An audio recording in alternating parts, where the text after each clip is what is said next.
Okay, we're going to look at our second topic today, and we're going to look at how calculus and derivatives can help us with a physics application. So we're going to be looking at things like distance, speed, acceleration, those type of topics. So you might remember from Physics 20, you might have got a graph that looks something like this. And in Physics 20, we only deal with either constant or average velocities and constant or average accelerations. So we get these sort of straight line looking graphs. So for like this first section, we could calculate the slope of that line, right, which would just give us rise over run. So you could see our slope would be, our y1 would be, our y2 and y1 would be 80 and 0. And our x2 would be 2 minus 0 as well. So you can see we get a 40 for a slope average. In this case, it'd be miles per hour based on the units. So this would be a pretty straightforward physics question. Then the next section, you can see we'd have a slope of 0. The next section, we could calculate that slope, and it's going to be 40 as well. And then we got another 0. And then the last section, because it's going downwards, our y2 minus y1 would be reversed. You'd have 0 minus 120, which would end up giving us a negative speed or a negative slope. So in physics, we can calculate slopes, but we always do it as a slope between 2 points. We've just finished learning in our previous units that we can use derivatives to calculate the slope at one point. We can do the tangent slopes. So for example, if we were to look at this graph in a more realistic point of view, like if this was us driving down a road, we wouldn't be able to get these perfectly flat lines because you're stepping on the gas, you're hitting the brake, right? You're speeding up and so on. So it would be more likely to look something where like maybe our graph starts out flatter and curves up, and then maybe it could possibly stay at that same slope for a section if you put your cruise control on or something, but then likely we would flatten out something like that. It wouldn't just be an abrupt stop. So it's more realistic if we were to look at our graphs that they'd be a lot more curvy, right? It'd end up being kind of more something like that, more like of a quadratic shape as opposed to these jagged straight lines. So if we think of it from a calculus perspective now, if I said calculate the speed at a certain time, we don't need 2 times anymore. We can just do 1 point, and we could do the tangent slope at that location, and that would give us the speed. And if I looked at a different spot, obviously those slopes would change, so our speeds would be changing as we go. So that's the approach we're going to take today, but we still have to be able to do averages and sort of the physics way as well. So for the notes, let's go through a couple of definitions and things to be careful about, and then we'll look at some examples in a minute. So first of all, you got to be really careful what type of problem you're looking for. So look for keywords like average or instantaneous. Those are the most common, but it could be described slightly different, but look for one of those 2 scenarios. So if it's average, that's more the physics approach where we're going to be looking to calculate our slope between 2 points. So we're going to do it in just general x and y variables. It would look like that. If we're dealing with distances and times, it's the same calculation, but we'd be using d and t as our variables as opposed to x and y. Okay, but the key thing is we need two times or 2 locations to calculate that average. If it's instantaneous, we're just going to be taking our derivative equation, whatever that ends up being, and then we only need 1 time to plug in. So some people just sort of decide, do you have 2 times or do you have 1, and that sort of helps them figure out which type of strategy to go with. But it's also important which formula you'd plug it in. So if we had our distance equation and we did our derivative, that would give us our velocity equation. And if we did our second derivative, that would give us our acceleration equation. So depending on what you're looking for, you're going to have to substitute it into one of those 3. So you can see our second one, if we're looking for an instantaneous speed, we would plug it into our speed equation. For the first question where it said, what's the average speed? Because it's averages, and in the formula we got to use distance divided by time, then we would have to plug those into our original equation. So you sort of have to decide which equation, where to substitute it to get the correct answer. So in terms of physics, we're going to be looking for the slope of a secant, or that's where I said we have 2 points. If we're doing averages, we do the tangent slope if it's only 1 point. So that's kind of the main difference of which strategy to pick. So dealing with distances and speed, often in math, often we'll use the letter S for distance or position as opposed to D. Otherwise we start doing derivatives. Sometimes you get things that look like that. We'd have the derivative of D with respect to time. It looks kind of weird having the two D's. So you might see it often with S as our position instead. It doesn't really matter what the variable is. You could still call it D if you want, or any other letter is totally fine. But again, you can see if we're doing average velocity, we got to calculate that into our distance equation. And if we're dealing with instantaneous, then it goes into our derivative of velocity. So you can see the derivative of distance with respect to time gives you velocity. If we do the second derivative of velocity, or the second derivative of the distance, that'll give us the acceleration. So to calculate average acceleration, we use a similar formula. You remember our average speed was our distances divided by time. So I'll just write it as delta D over delta T. So acceleration in physics is the same thing, but it's velocity divided by time. Other than that, everything else works pretty much the same. If you have two coordinates and you want to find the average acceleration, do the slope. If you have one coordinate and you want to find the instantaneous acceleration, plug that into our second derivative equation. So let's go through an example. So if you look at this first one, I give you a cubic equation, and this is our distance equation. We'll use D instead of S. So that's our distance equation. So if we were to look at it on the graph, we have distance divided by time. So the distance would be our y-axis.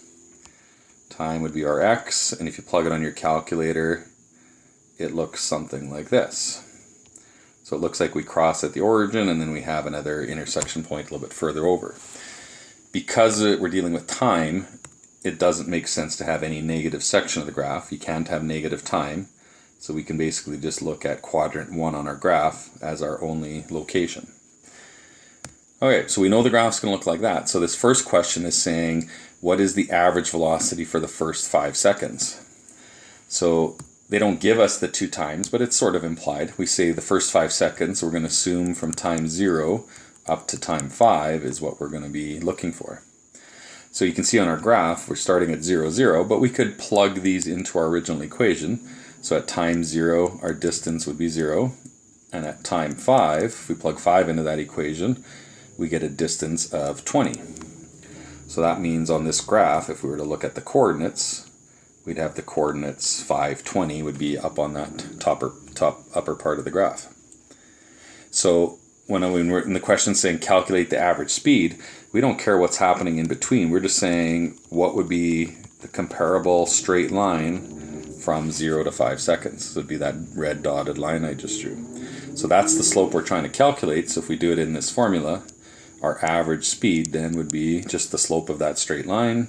So we go y2 minus y1 divided by x2 minus x1, and that would give us an answer of 4. And we'll assume it's meters and seconds in this case, so the slope of that line is 4 meters per second. So that's great, that gives us an average, but it doesn't tell us what's happening. You can see really in this graph there's really nowhere that's ever 4. It's faster, and then it stops, and it goes backwards, and then speeds up again.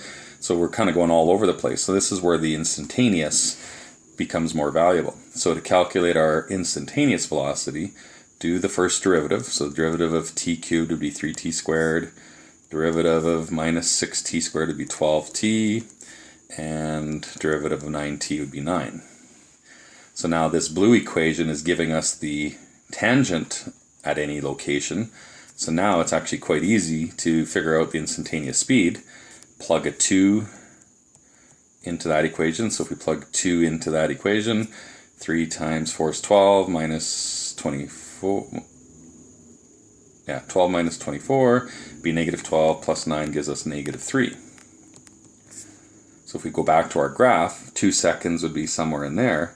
So what we're basically saying is at this location we're getting a tangent of negative 3, which actually looks pretty close to what that graph is showing us. If we do 5 seconds into that same equation, so plug 5 into there, we're going to get 3 times 25, which is 75, minus 60, which is 15, plus 9 would be 24.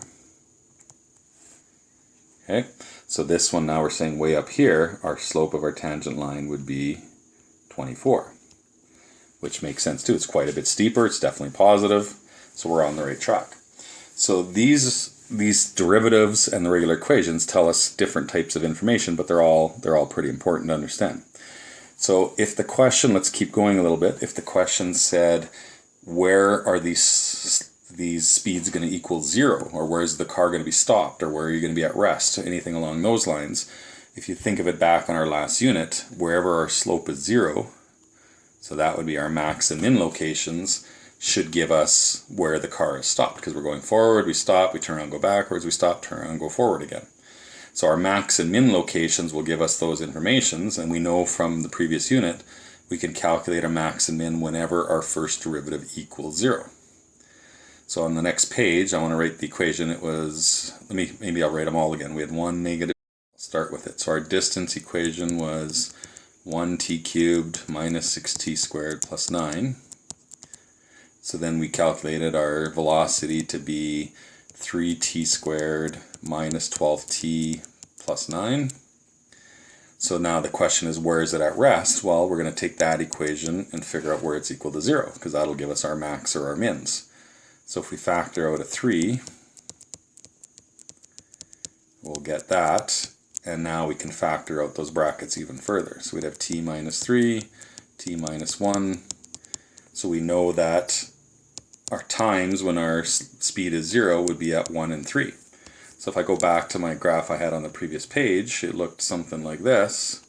So what we figured out is at time 0 we started, time 1 now would be where that maximum is, time 3 would be where the minimum is, and then we had time 5 as sort of our endpoint. So we've calculated those. If the question was asking how far did it travel in 1 second, which is an important question. I didn't ask it in this case, but how far would it be? We could plug it into the original. So plug 1 into the original, and that would give us 1 minus 6 plus 9 gives us 4. So that just means our distance would be 4 at 1 second. Okay, so might come in handy a little bit later on. So question E now is saying, when is the particle moving in the positive direction? Well, if it's moving in the positive direction, that means it has positive slope. So we could go back to our last unit, and we could say, well, we can't go past 0. We have a maximum and a minimum at 1 and 3. So if we tested in between those ranges, if you plug a 1/2 into our first derivative equation, that would give us a positive slope. If we plug in a 2, that would give us a negative slope. Plug in a 4, we're back to positive again. So just based on what we did before, we can see that our positive slope locations would be from 0 to 1, and from 3 to infinity in this case. Okay, and technically we could probably put a square bracket around the 0, but it doesn't really matter. And that's it. So you can see it's really the same thing we did with graphing, just a different way of describing it. Okay, the next question is saying draw a diagram to represent the motion of the particle. So now the motion, we're not talking about the graph, I'm just saying in terms of whether it's moving forward or backwards and by how much. So if we started at time 0, you can see we went forward. In 1 second we went 4 meters. Then in 2 seconds we ended up going back to 0. So we went negative 4. Then we turned around and went forward again.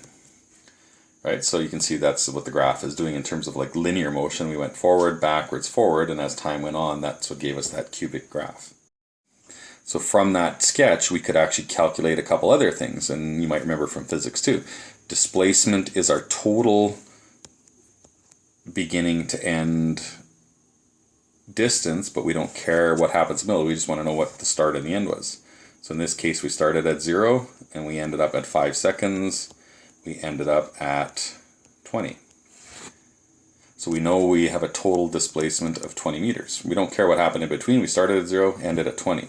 But our total distance, the direction does matter. So this is where having that peak was nice. So we knew that we went 4 meters in the first section, then we went backwards 4 meters, but we would treat that as absolute values because the distance we don't care whether it's positive or negative, and then we turned around and went forward again 20 meters. So if we add all these up, our actual answer in this case would be 28 meters. So when you're driving your car, your odometer on your car shows the total distance. It doesn't matter whether you go forward, backwards, east, north, whatever, total distance is total distance. Displacement, again, is just the net difference from start to finish. And there's the calculation that we just did. The last page now is talking about acceleration. So with acceleration, let's kind of go back to our equations again. Our original equation was t cubed minus 6t squared plus 9t. We did our first derivative, which gave us our velocity. So that was 3t squared minus 12t plus 9. So now what we're dealing with acceleration, we want to do our second derivative. So the acceleration in this case would be 6t minus 12. So if the question was asking what's the acceleration, the instantaneous acceleration at 5 seconds, maybe let's do these other questions first. So this is the answer to J. What is the acceleration at any time? It's 6t minus 12. So K is saying what's the acceleration when time is 5 seconds? We plug a 5 in, you'd get 6 times 5 is 30, minus 12 is 18. So those are quite simple. If the question, for whatever reason, wanted to know where the inflection point was, where is the graph changing from going concave up to down, doesn't really apply to physics, but graphically we could figure that out. We'd make this equation equal to 0, and we would see it be at 2 seconds. Okay. But question I, we haven't answered yet. Question I is saying, what is the average acceleration? So now we got to go back again like we did at the first question. We want time 0 and we want time 5. We got to figure out what are those speeds, right? Remember acceleration formula, I'll just write it up here. Our average acceleration formula is the change in speed divided by time. So we'd have to calculate our two speeds. So at time 0, if we use our middle equation, time 0, our speed is 9. And at time 5, our speed would be, what's that work out to? 75 minus 60 is 15, plus 9 is 24. And we had figured that out earlier, I think. So there's our time and speeds. Plug that into our slope formula. So we get 24 minus 9 is 15. 5 minus 0 is 5. So our actual average acceleration is 3 meters per second. You can see that's a lot smaller than our 18 that we calculated instantaneously. So that's pretty much it. You can see we have 3 different equations.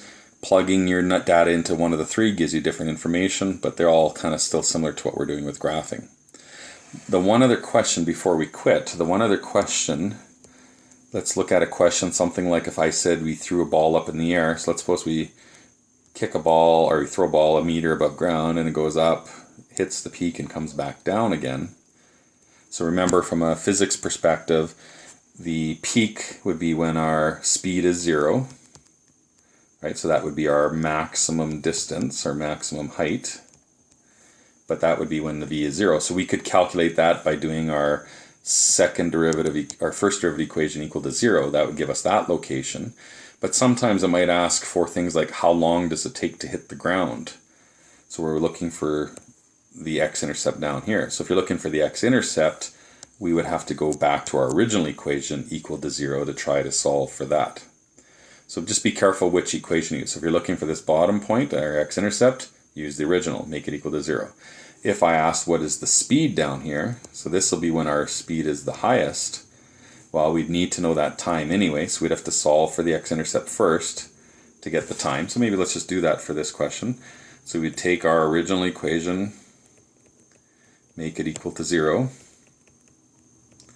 So that would give us t squared minus 6t plus 9. So if we factor that, you'd have t minus 3 times t minus 3. So you'd see we'd get 0 or at 3 seconds. So you can see our first starting point is the 0, so this other one would be at 3 seconds. So if we have 3 seconds as our time before it hits the ground, now we know where or when it's going to be on the ground. So now if a question was asking how fast was it going when it hits the ground, we could plug that 3 back into our second derivative to calculate our speed when it hits the ground. If the question was asking what's the acceleration, then we could plug it into the second derivative equation. So just watch for the terminology. It does get a little bit confusing, but follow those main ideas that we just went through and everything should be good.